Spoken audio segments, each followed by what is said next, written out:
Nick, I'll bring you in first. So what does this say about the health effects of what's known as PFOS? Yeah, it's an interesting question. The US government has done a huge evaluation of the evidence in the last couple of years, looking at the health effects of two PFAS contaminants, PFOS and PFOA. And what they found is that there is likely link to a number of cancer endpoints, so testicular and breast cancer, kidney cancer, and other health effects as well.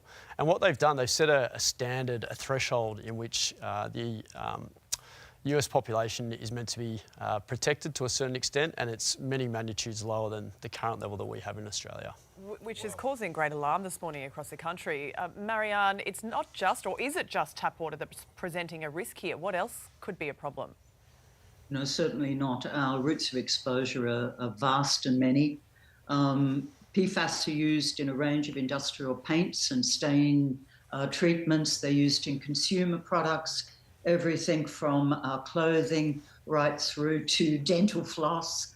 They're used in compostable packaging, single-use compostable packaging, even tea bags. And very worryingly, we now know that a number of pesticides are also PFAS chemicals. So our exposure is quite vast and quite multidimensional.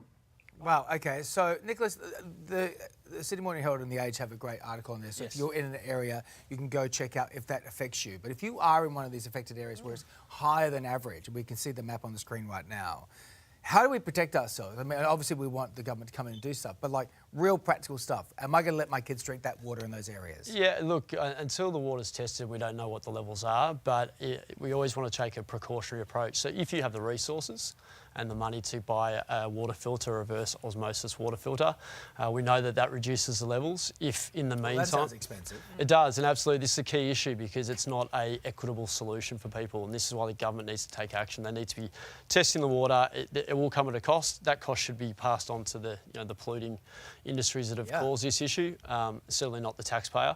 And also another opportunity is to buy potentially a bottled water, but that comes with its own health risk because we know PFAS is actually sometimes in that plastic as well. But in the short term as a solution, if you have concerns, a water filter or bottled water could be an option. New South Wales Premier Chris Minns was on 2GB with Ben Fordham this morning.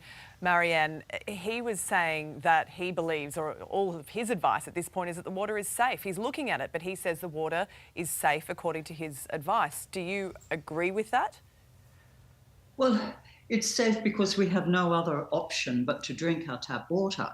But the fact that you could classify a chemical like, or a group of chemical like PFAS in water as safe, it just cannot be. Our standards, as the doctor has already mentioned, are much, much less stringent than overseas. So Australians are drinking an awful lot more PFAS than their overseas compatriots.